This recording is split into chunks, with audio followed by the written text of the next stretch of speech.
Good evening and welcome. My name is Emily Gary, and I'm the co-director with Ryan Perry of the Centre for Medieval and Early Modern Studies, or MEMS, at the University of Kent. And it's such an honor to be chairing this event in front of a live virtual audience of hundreds of attendees across the world. Tonight, we're hosting a special seminar on contemporary portraiture and the medieval imagination, an artist in conversation with her sitters, featuring Lorna Wadsworth, Rowan Williams, and Neil Gaiman. And I'm so grateful to each of our speakers for joining us.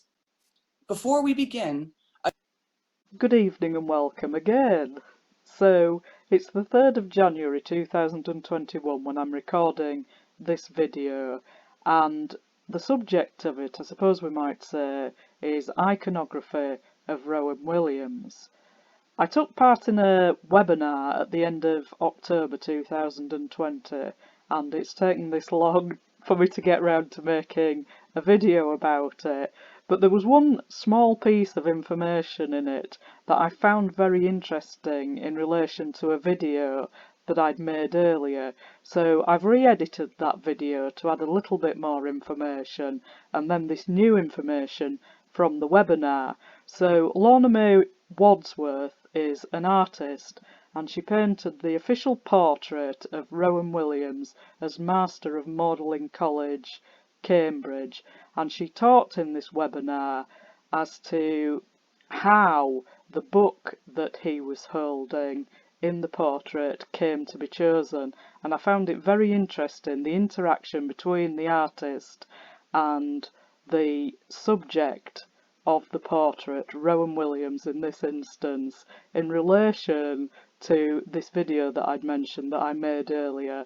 So all will become clear, hopefully, in the course of this video. You do know a little bit about that sort of Northern Renaissance trick too.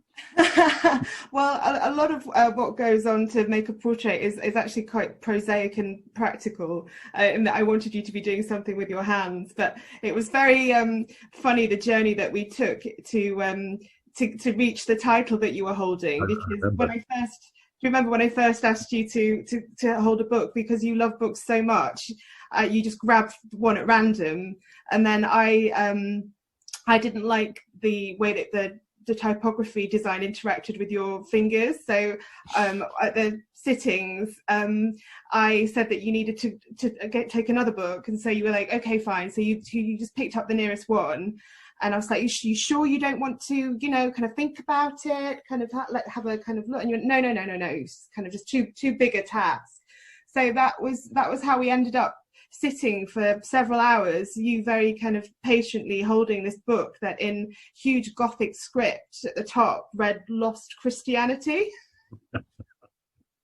And I was thinking, well, this could work out incredibly well for me. It could be all over the Daily Mail, and all of the symbolism of this painting and what it was imbuing. But after a while, I took pity on you and sort of gently suggested that we might want to rethink the tone that you were holding, which, as you say, is how we found the book that is so apt and so symbolic for you. So you might like to tell people about that. Yes, the book I'm holding in the official portrait is a collection of essays by David Jones called Epoch and Artist. And David Jones, both as a poet and a visual artist, has been massively important to me for, well, over 50 years. And there's an essay in that book on symbolism, really. It's called Art and Sacrament. And it's about the instinctive symbol-making capacity of human beings, and precisely about the way in which we're always saying more than we realize. Jones imagines in that essay what's involved in giving your partner a bunch of flowers, saying what is that actually about? All the resonances and the imagery of giving flowers, particular flowers. There's just more going on than you could ever manage to squeeze into any prosaic representation. So yes, that book was a very apt one. So here we are looking at a document that was available to participants at the webinar, where we can see one of the original photos used by the artist as the basis for her portrait. And in it, Rowan Williams is holding the book that he chose. She didn't mention the title of it when she was talking about how she didn't like the way his fingers interacted with the typeface on the book. So I'm just going to try and zoom in now so we can have a look at what the book is. On Thomas Merton. I've looked this up on Amazon already. So here it is, On Thomas Merton by Mary Gordon. And I looked at the description of it, and I particularly liked this last paragraph here. Rich with excerpts from Merton's own writing, On Thomas Merton produces an intimate portrait of a man who lived life in all its imperfectibility, reaching toward it in exaltation, pulling back in anguish, but insisting on the primacy of his praise as a man of God. So it occurred to me that this is the way that Rowan Williams likes to present himself to the world. Particularly the part about insisting on the primacy of his praise as a man of God, when he's anything but a man of God. Anyway, coming back to the photograph here, I thought it was very interesting. This will become apparent why later in this video. The gestures he's making with his hands here, he's got his finger pointing downwards. That's one thing that's worthy of note. And then the other hand, there's quite a marked gap between his thumb and the rest of his hand where he's holding the book there, and the first part of his forefinger, which we can see going underneath the book. So I'm just going to zoom out a bit so we can have a look at the portrait. So there doesn't seem to be such an emphasis here between the thumb and the rest of the hand. This probably seems quite bizarre, but it will become apparent why I'm making an issue of this later in this video. And then we look here, and still in the portrait, the final portrait, he's got his finger pointing downwards. This is a gesture that he's made over and over again in his portraiture, whether that be painted or photographed. So let's move on now to my older video, which I've edited a little bit and added a little bit more information in. Good evening, Rowan. It's the 12th of August 2018 and it's about 11 PM. Anyway, I thought we could start off this video by looking at the devil. So that'll be quite interesting to you, won't it? Considering that you're a devil worshipper. So this particular picture of the devil and some other similar ones is very significant in what I'm going to talk about this evening. So we need to look at some of the symbolism in this picture. So first of all, we need to look at the hands. So I'm going to zoom in so we can have a look at the upper hand here. So we can see that the fingers are divided into two sets of two there with a gap in the middle. It's a bit like the Vulcan sign of Mr. Spock on Star Trek. So let's remember that and look a little bit further down, and there's a female demon there. So I'm suggesting that this two sets of two fingers with a gap in the middle represents the feminine principle, the female. So if we look at the other hand down here, we can see that it's a finger pointing downwards, and the devil is also holding a flaming torch, and fire represents the male or the masculine, and there's a male demon there. So I'm suggesting that that hand, that gesture, represents the male or the masculine. And then we have the devil with this gesture of one hand raised and one hand lowered, and that is in fact the invocation at the beginning of the practice of ceremonial magic, and it represents as above, so below. So as in heaven, so on earth. So the heaven is masculine and earth is feminine. So people who practice ceremonial magic, believe that by bringing about the union of earth and heaven, they can produce an energy which they can then direct to further their purposes, their intentions. So that's what this as above, so below gesture means at the beginning of ceremonial magic. But this is the devil, so everything's inverted. So the earth sign, the feminine, is above, and the heaven sign, the masculine, is below. So let's remember principally here the hands. It's very important to remember the hand gestures with the two fingers in sets of two parted there, and the other hand with the one finger pointing downwards. So this is the devil here. In fact, it's the devil card from the Rider-Waite tarot cards, and these cards, I found out this evening as I was looking into it, were designed for the Hermetic Order of the Golden Dawn, and I'm going to show a symbol that represents the Hermetic Order of the Golden Dawn right now, just before I move on to talking about the main subject of this video.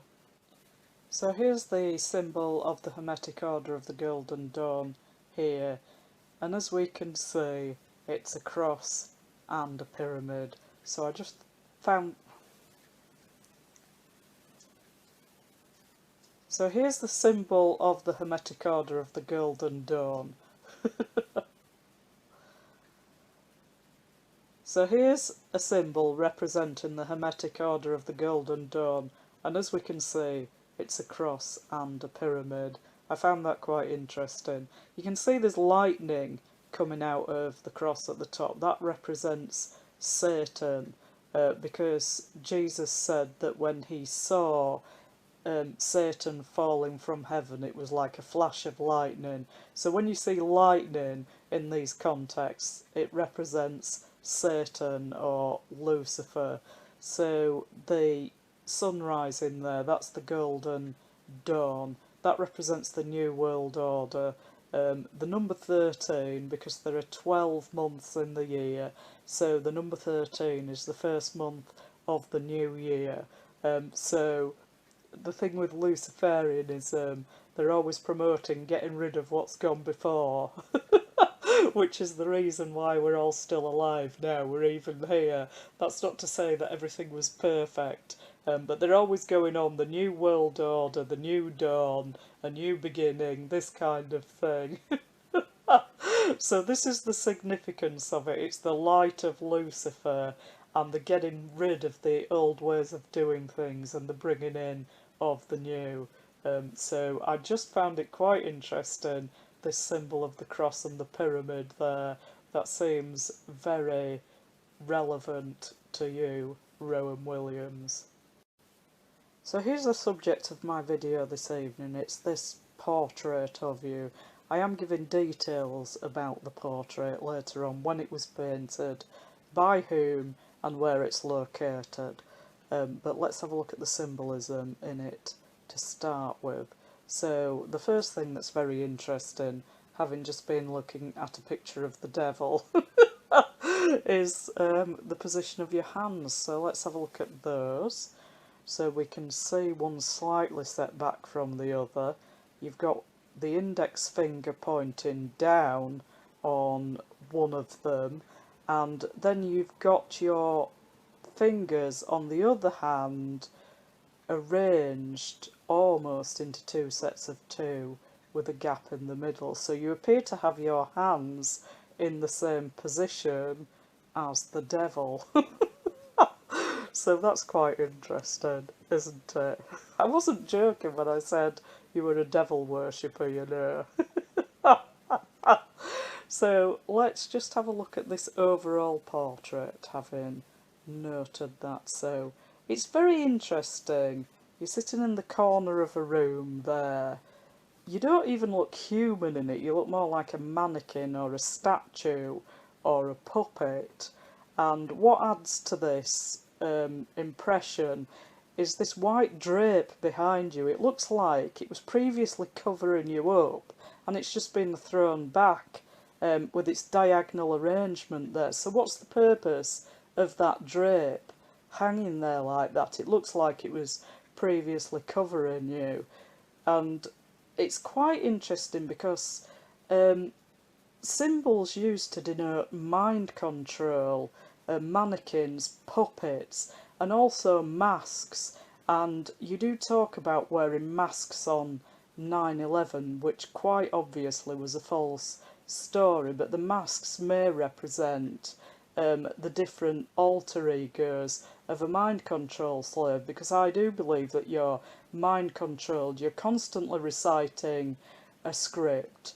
You find that mind control slaves, victims of MK Ultra or monarch mind control programming, they often had very traumatic experiences in childhood which have caused their personality to fragment or not to form properly. And you did have traumatic experiences in early childhood and a very dysfunctional family who didn't help you through that. So you're the perfect candidate for a mind control slave, and you've clearly got a handler, at least one handler, in the intelligence agencies who's been controlling you and supplying you with the script over all these years, because you're not simply inventing it to be going along using the same symbolism and the same phrases and the same script as many other people. So somebody's handling you and feeding you the right things to say, the right places to be, the right agendas to promote, and all that kind of thing. And here you are being presented in a way that would expect a mind control slave to be presented, like a mannequin or a puppet, completely passive, not engaged with the portrait painter or the photographer or anything in your environment, and someone else has had to throw that drape over the back of you like that. You've just been unveiled by someone else. You're completely passive, a mannequin, a puppet. This is what this picture says to me, apart from the demonic symbolism, I mean. So anyway, let's have a look at this cross that you're wearing now. So that's quite interesting. So that's a Masonic cross. Not everyone who wears a cross in that style is a Freemason, but that there is a Masonic cross. It's even got Masonic colours on it. So you do wear this cross quite often. It's not the only cross that you wear. It's very common for bishops to wear a big cross like that. It's called a pectoral cross. But this is quite an unusual style. You don't really see many bishops wearing a cross with even arms on it like that. It tends to be like the bit that's protruding at the bottom is longer. That's more usual for a Christian cross. People do wear this style of cross, but the cross doesn't only represent Christianity, and it's my opinion that that's a Freemason's cross. So I'm going to have a look at a photograph of this cross now and explain some of the symbolism in it. So here's an atmospheric picture of you here, standing in a Freemason's arch and wearing your Freemason's cross. So let's zoom in and have a look at the detail on the cross. So there we are. Doesn't really look very much like a Christian cross, does it? In fact, it looks like the circle in the centre represents the sun, which is a masculine principle, and the half circles at each of the 4 points look like they represent the moon, which is a feminine principle. So here we have again the union of the masculine and the feminine, which is a ritual of ceremonial magic, as I was talking about before. And then we've got the blue colour in the cross, which does somewhat represent the blue in the Freemasons' square and compasses. And here's another picture of you wearing a very similar cross. Let's zoom in on this one. So we've got the equal arms here and a blue stone at the centre, which once again seems to represent the blue colour in the Freemasons' compasses. You do seem to like wearing crosses like this, although as I've said, this isn't the only style of cross that you wear. So here we are again on this fascinating portrait, where you look like a mannequin or a puppet who's just been unveiled. You're wearing a Freemason's cross and you've got your hands in the same position as the hands of the devil in the Rider-Waite tarot pack, which was designed for the Hermetic Order of the Golden Dawn, which has as its symbol a cross and a pyramid and the lightning of Lucifer, the lightning representing Lucifer in it. And another thing that I noticed about it as well is that you appear to be dressed like the magician in the Rider-Waite tarot pack. So you've also got one hand slightly raised and the other hand slightly lower.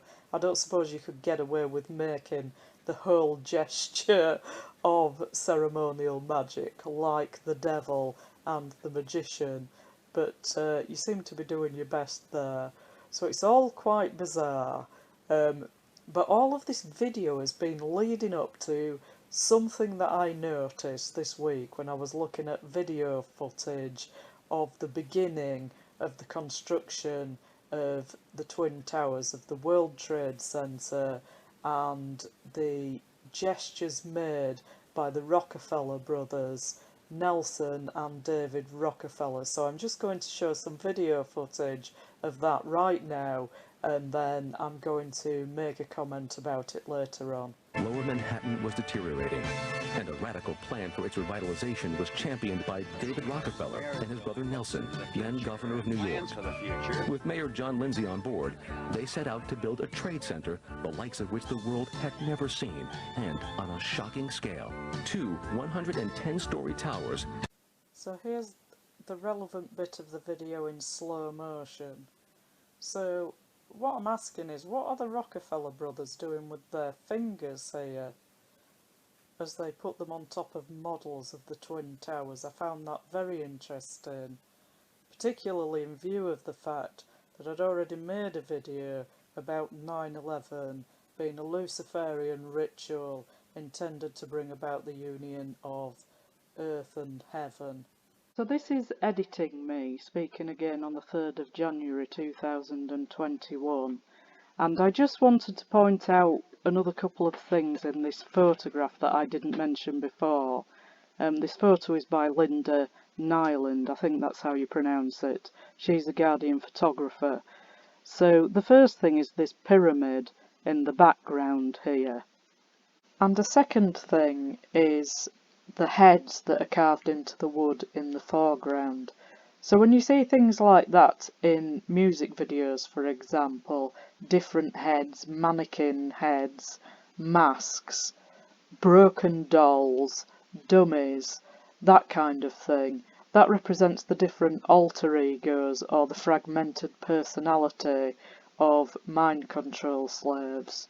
So I found it very interesting to see this in this very atmospheric photograph of Rowan Williams. So now back to the older video.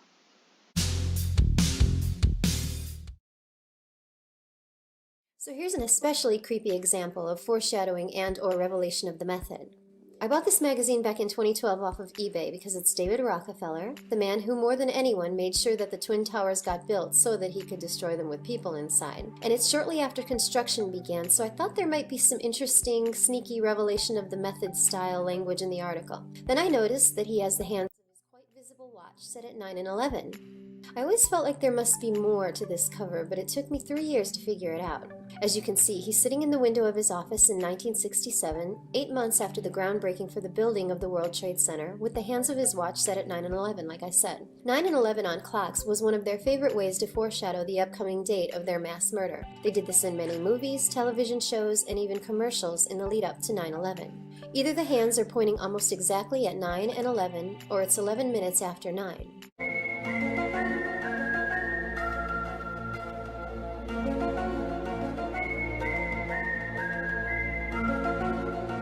So here's the website of the artist who painted that portrait, Victoria Russell.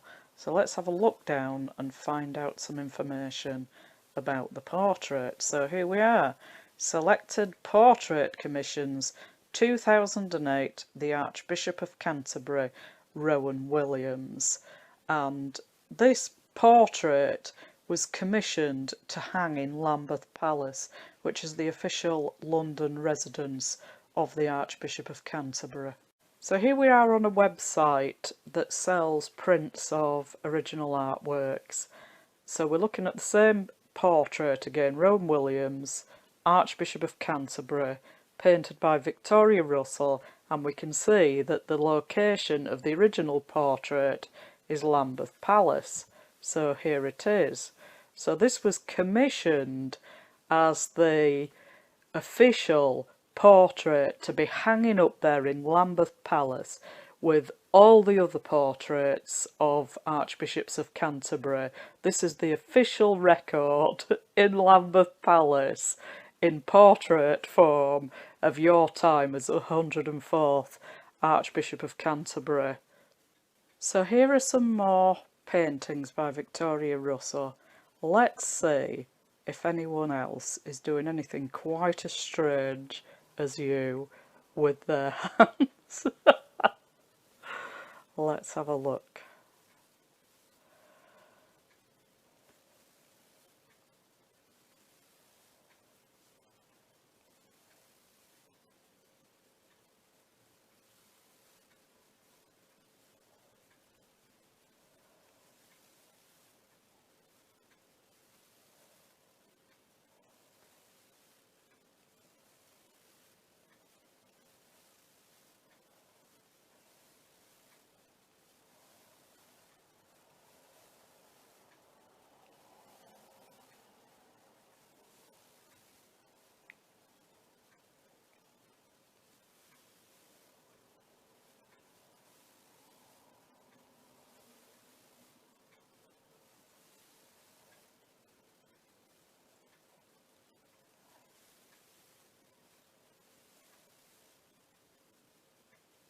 So the answer is no.